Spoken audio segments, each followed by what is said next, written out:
आलयम वरम गुरु। कहते प्राचीन काल में उल्का मुख नाम का एक राजा राज्य करता था। वह राजा जितेंद्रिय, सत्यवादी और देवो उपासक था।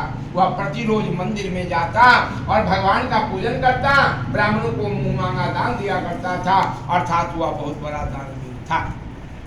वह राजा भद्रशिला नदी के तट पर बैठकर अपने पत्नी के साथ में श्री सत्यदेव भगवान का पूजन कर रहे थे। उसी समय साधु नामक बनिया व्यापार के उद्देश्य से नौका को लेकर आया और नौके को किनारे लगाकर वह जब ऊपर आए तो उन्होंने देखा कि राजा पत्नी के साथ बैठकर किसी का पूजन कर रहे हैं। उनको तो मालूम है।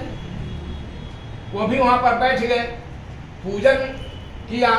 जब पूजन होने के बाद में प्रसाद दिया, जलपान किया और बड़े प्रेम से उन्होंने पूछा कि हे राजन, आप इतने तल्लीन से किनका पूजन कर रहे हो, आप मुझे विस्तार पूर्वक बताएं। तब वह राजा कहने लगा कि हमारे पास में वैभव की कमी नहीं है, संपत्ति की कमी नहीं है, सेना की कमी नहीं है, राज्य की कमी नहीं है, मुझे सिर्फ संतान की कमी है। मुझे संतान नहीं है। हमने सुना है कि जब तप यज्ञ आदि पूजन आदि करने से भी संतान की उत्पत्ति होती है। वहां पर कुछ बैठे थे, उन्होंने कहा कि ऐसा कभी होता है कि पूजा पाठ से कहीं संतान की उत्पत्ति हो? तीसरा ने कहा नहीं होता है। क्यों नहीं होता? तो चौथे ने कहा कहाँ होता है, किसको हुआ बताओ। तो वहां पर कुछ थे तो वो कहने लगे, एक बार भूपति मन माही। त्रेता युग में राजा दशरथ के बारे में बता रहे हैं। एक बार भूपति मन माही, भय गलानि मोरे सोते नाही।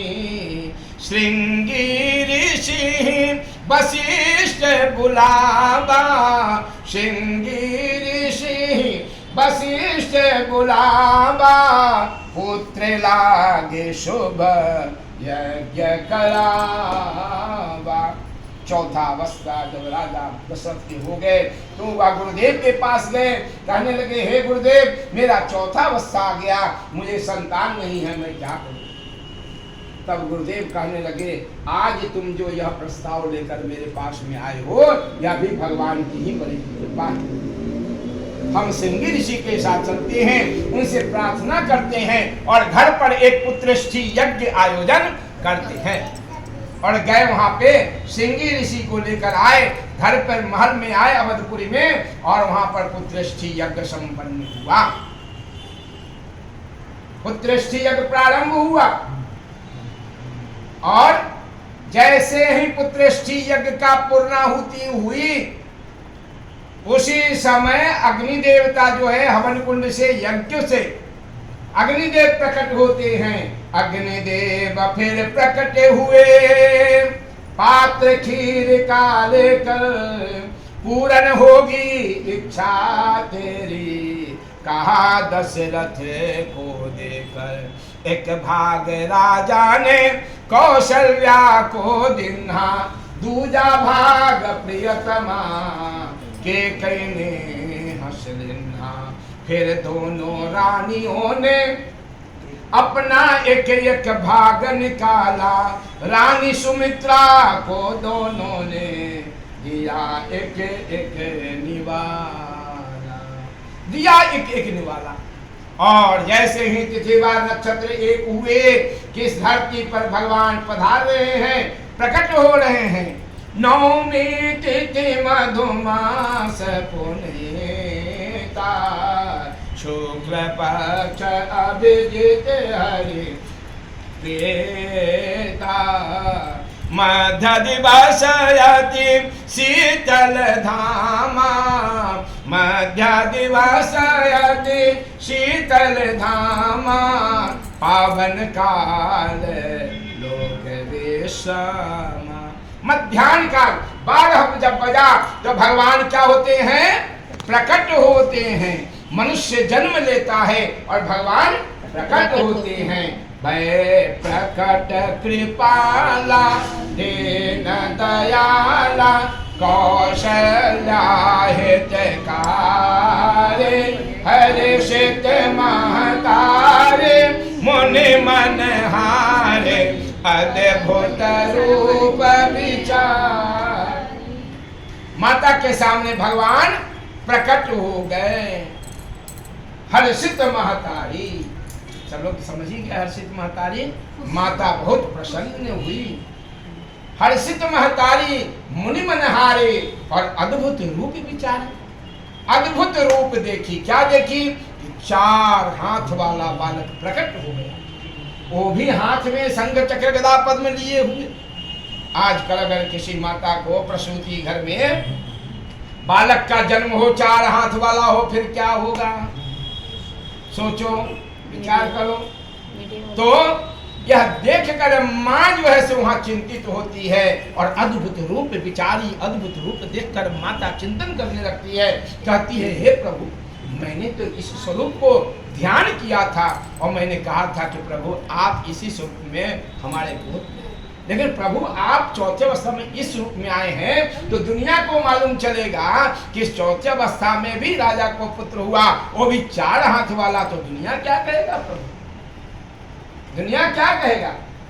तो माँ से बढ़कर दुनिया में कोई नहीं है, माता से बढ़कर देवता भी नहीं है। कलयुग के 4 प्रत्यक्ष देवता हैं। वह है, पहला है माता, माता से बढ़कर देवता भी नहीं है। न मातु दैवतम परम, इसीलिए बोलते हैं मातृदेवो भव। फिर दूसरा पिता का स्थान आता है, वह पितृदेवो भव। फिर आचार्य देवो भव और चौथा जो है सो अतिथि देवो भव। 4 प्रत्यक्ष देवता हैं। इसीलिए माता पिता के आज्ञा का पालन करना चाहिए। माता पिता के आज्ञा का उल्लंघन कभी नहीं करना चाहिए। भगवान भी नहीं कर पाए।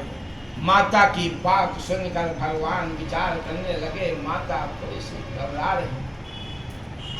इसलिए माता की बात को भगवान नहीं टाले। माता पुनि बोली सोमति डोले, तजहु तात यह रूपा, कि जैसे सुलीला अति प्रियशीला, यह सुख परम अनूपा। माँ कहने लगी, बालक आप बालक के रूप में होए प्रभु, बालक के रूप में आप आइए और तब लीला कीजिए, वो भी शिशु लीला कीजिए। वो लीला नहीं तो फिर हम प्रसन्न वो हो जाएंगे, यानी शिशु लीला कीजिए। बालक भगवान माता की बात को टाल न सके और बालक के रूप में आ गए और आकर भगवान मंद मंद मुस्कुराने लगे। जब मंद मंद मुस्कुराने लगे कि माँ अब तो प्रसन्न हो, माता तो और चिंता नहीं करती। माँ कहने लगी, प्रभु जब यह संसार की उत्पत्ति आपने की तब से लेकर आज तक ऐसा कभी नहीं हुआ कि जो बालक इस धरती पर आए वह रोता हंसता हुआ है, क्योंकि यह मृतलोक है। यहाँ जो आएगा वो रोते हुए ही आएगा, लेकिन जाएगा तो उसके पास में है। कबीरा जब हम पैदा हुए, कबीरा जब हम पैदा हुए, और क्या हुआ? जगह से हम रोए। हम रो रहे थे, कहाँ कर रहे थे, और सब लोग कहते बधाई हो बधाई हो बधाई हो, सब ढोल बजा मार रहे, मिठाई बांट रहे। तो कबीरा जब हम पैदा हुए, जगह से हम रोए, ऐसी करनी कर चलो हम हंसे जग रोए। ऐसा काम कर कर चलो कि जाते समय कोई कहे कि वह आदमी बहुत अच्छा था। एक आंसू भी आपके नाम से गिरा दिया तो समझ ले कि आपकी मुक्ति है। वह अपने हाथ में है। और भगवान वहां पर जब मंद मंद मुस्कुराने लगे तो माँ कहने लगी कि प्रभु हंसने से काम नहीं चलेगा, आप रो, क्रंदन करो। जब तक रोगे नहीं तो बाहर कैसे मालूम चलेगा? किसी माता को बालक का जन्म प्रसूति घर में हो और वहाँ बालक हंसता हो, मंद मंद मुस्कुरा रहा हो, तो बाहर वालों क्या मालूम है अंदर क्या हो रहा है?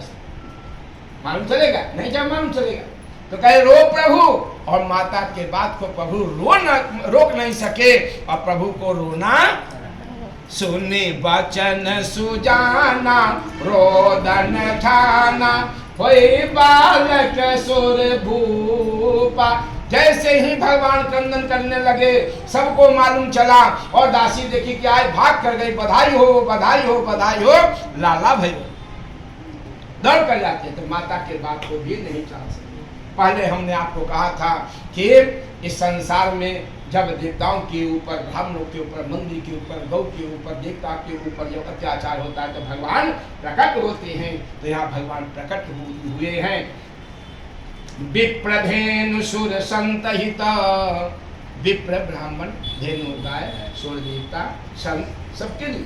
विप्रधेनु सुर संतहित लिन्ह मनुज अवतार, निज इच्छा निर्मित करो माया गुण गोपाल। ऐसे रूप में मनुष्य के रूप में आते हैं, लेकिन निज इच्छा निर्मित करो। जिस प्रकार जो दुष्ट हो उसको मारने के लिए भगवान वैसा ही स्वरूप बनाकर उसका संहार करते हैं। और उन्होंने कहा किसको, इस बनिए को, साधु नामक बनिए को किसने कहा, उल्का मुख राजा ने। तब उस बनिए ने विचार किया कि हमारे पास भी संतान नहीं है, मैं भी इस व्रत को करूंगा।